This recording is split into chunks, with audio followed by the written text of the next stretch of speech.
exemplo 3. No exemplo 3, então, eu vou ter uma curva gama de t igual a cosseno t, seno t, b vezes t. Então, se eu tiro a terceira coordenada aqui, eu tenho uma circunferência, não é?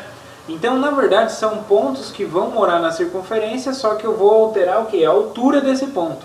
Então, é como se eu pegasse a circunferência e cada um dos pontos eu subisse na altura b vezes t, onde b é uma constante, tá? B é uma constante. Então, vamos lá. Vamos pensar aqui como que a gente pode fazer. Então, t é maior ou igual a zero, não é? Então, para t igual a zero, vai ficar então cosseno de zero, que é 1. Então, aqui vai dar x igual a 1 aqui. Seno de zero, 0. B vezes 0, 0. Então, vai dar exatamente esse ponto. Tá? E aí, na hora que ela começar a rodar aqui na parte positiva, aqui, porque aí, para t aumentando, ela vai rodar aqui, né? A circunferência rodaria aqui até no ponto aqui no y igual a 1, não é? Beleza. Então, vou aumentando. Então, quando eu termino de rodar um total de π sobre 2, ou seja, t igual a π sobre 2, vai dar que ponto? Vamos lá. Para t igual a π sobre 2, então, gama de π sobre 2. Então, isso é cosseno de π sobre 2. Quanto que é cosseno de π sobre 2? 0. Seno de π sobre 2, que é 1. E b vezes π sobre 2. Então, na verdade, é o ponto da circunferência aqui, né? Que é x igual a 0, y igual a 1, que seria esse aqui. Só que eu vou aumentar ele num tamanho b vezes π sobre 2. Então, eu tenho um certo tamanho ali. Então, eu vou pegar e vou aumentar ele até esse tamanho. Então, esse ponto aqui, esse ponto aqui. Beleza. Depois, deixa eu só desenhar a parte negativa aqui desse eixo. É a parte negativa desse eixo. Então aqui a gente tem o valor para menos 1, né? Então aqui menos 1. E aqui a gente tem o valor menos 1 no x. Tá. Então aqui eu vou também tracejar uma reta aqui paralela ao eixo.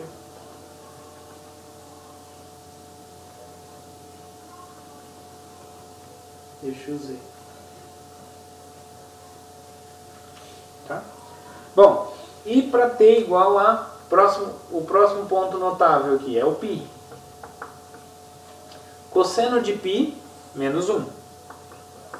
Seno de π, 0. b vezes π. Bom, b é constante, pessoal. Qual que é a diferença entre esse e esse? É o dobro. Tá?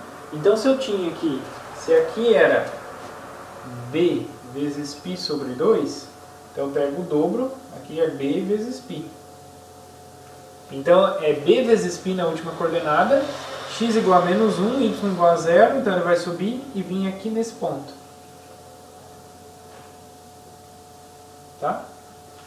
E depois, para 3π sobre 2, então gama de 3π sobre 2 vai ser cosseno de 3π sobre 2, 0. Seno de 3π sobre 2, menos 1. b vezes 3π sobre 2, então vai ser b vezes 3π sobre 2. Qual que é a diferença daqui para cá? O π, pessoal, na verdade é 2π sobre 2. E para 3π sobre 2, o que eu fiz? Eu aumentei mais π sobre 2. Eu vou aumentar mais um pedaço. Deixa eu crescer aqui o eixo Z, senão eu não vou conseguir desenhar pelo menos um ciclo aí. Então, eixo Z. Eu vou pegar mais um tamanho desse aqui. Então, esse aqui vai ser b vezes 3π sobre 2. Tá?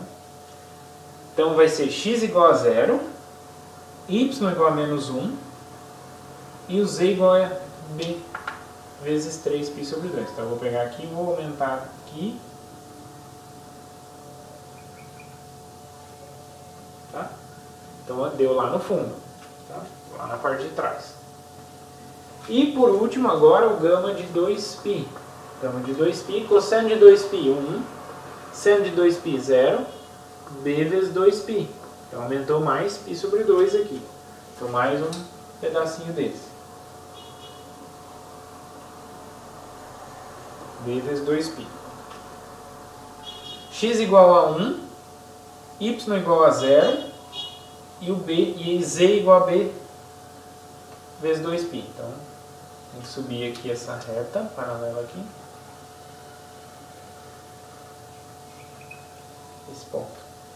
Então, quem vai ser essa curva, pessoal? Então, não é só ligar esses pontos, não. Porque isso aqui tem que correr como se fosse em uma circunferência. Por quê?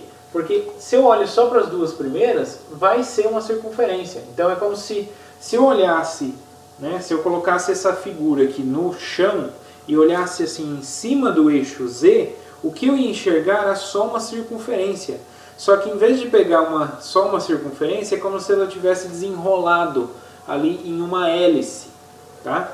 Então, essa daqui vai ser uma coisa dessa forma. Então, ela vem aqui.